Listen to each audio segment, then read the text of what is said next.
কষ্টের একটি ভিডিও, সবাই দেখে যাবেন। আর ভালো লাগলে প্লিজ কি ব্যাপার ভিডিওটা আব্বা? শেয়ার করে দিবেন। তুমি গানতাছো কেরে? কে অবশ্য যা আছেন সব তো দোকান বাইরে দিয়ে লাইছি। আমারও তো জান পড়ে গেছে গা, আগের মতো কাম করতারি না। কালকে হইল ঈদ, তোর ছোট ভাইটাই কইতাছে গরুর গোস খাইতো, আমি কইতে না দেবো, এটা মনে করি আমি কামতাছি। কাইন্দো না আব্বা, তোমার আমি কতবার করে কইছি যে আমি একটা কাজ করি, তুমি বারবার কও যে আমি লেখাপড়াটা যাতে আগে শেষ করি।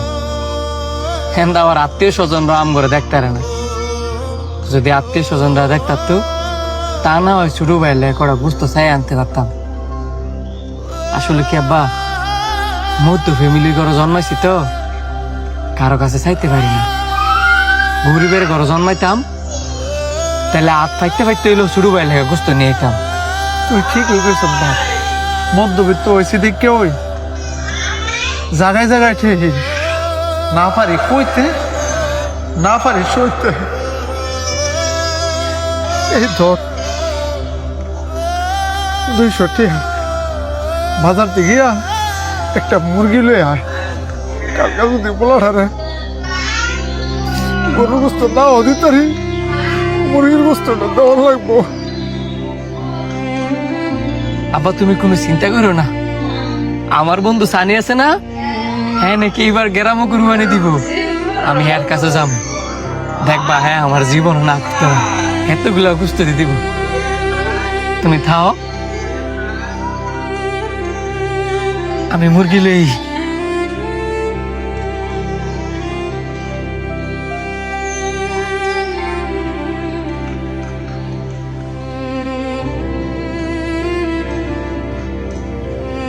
সানি, কে ভাই তুমি? আমার চিনছস না? আমি শান্ত। শান্ত? আরে তুই আর চিনছস না? উত্তর ভারত যাথায়। আমি উত্তর পাড়া থাই, তা ছোটবেলার বন্ধু। এতক্ষণে চিনছি, তুই মিন্টু ঘর ফোলা। তো কি খবর তোর? আলহামদুলিল্লাহ ভালোই। অনেকদিন পরে তোরা দেখলাম, নিজের কাছে অনেক শান্তি লাগতাছে। হইছে, কি কারণে আইছো সেটা ক। কেমনে যে কই লজ্জার কথা, শুধু একটু সাইডে কি সাইডে দিতে বুকির লেগা। হেরা তো তোর এলাকার মানুষ হই না, শর্মায়া কি কবি আগে সামনেই ক। তোরা তো নিজেরা বড় একটা গরু কুরবানি দিতেছস, গরিব মানুষে দিবি। এখন আমারে কয়েক টুকরা গুস্ত দিস, আমার লেগে না, আমার ছোট ভাইয়ের লেগে। তোর ধরন দিয়ে কে বুঝতে লাইছি তুই যে কিছু একটা চাইতে আইসস। এতদিন পরে যে তোর বন্ধু আইছে এটার খোঁজ খবর নিতে আইসস না। বাদ দে, কুরবানি তো তুমি ফকিরনি করে দেওয়ার লেগিয়া। কালকে একটা ফুল দিন লয় আইবরিস, দিয়ে দে মনে কয়েক টুকরা। আমি তোর বন্ধু, সেই হিসাবে তোর কাছে আমি একটা আবদার লইছি, আর তুই আমার ফকিনির কাতারে ফালাইলি। তুই তো আমার আত্মীয় স্বজন না, যে আত্মীয় স্বজনের বন্ধ করতে তোর বুঝতে দিব। আবেগি কেন্দা না কেন্দা কালকা ফকিরনি গলগে লাইন ধরা বুঝতে লয়ে যাইস।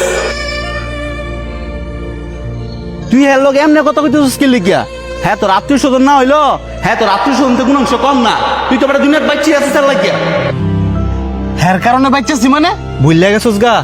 হ্যাঁ তো তোরা পানিতে বাঁচাইছিল আর ভুলবি তো। তোরা অনেক বড় লোক মানুষ, বড় লোক মানুষ কোনো সময় অতীত মনে রায় না। হ্যাঁ আমার ছোটবেলা পানিতে বাঁচাইছে দিকা। তুই আজকে আমার কথা শুনে লাইছস, 1 ঘন্টা পরে তুই বাসা তাইস, তোর ঋণ শোধ করে দিব মনে।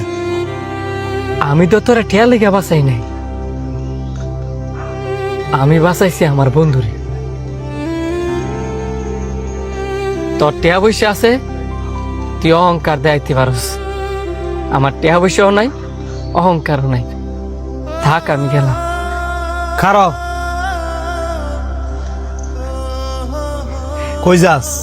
আমগো তো আর গরু কুরবানি দেওয়ার সামর্থ্য নাই। আব্বাই 200 টিয়া দিছিল,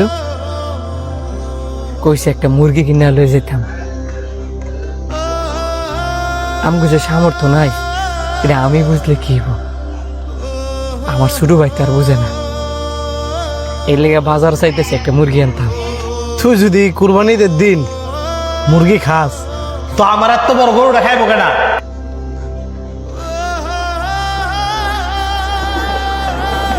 মানে মানে কিছু না, কালকে এক লগে নামাজ পড়মু, এক লগে গরু কাটমু, এক লগে মিলে গুস্ত খামু, সারাদিন দুই বন্ধু এক লগে কাটামু।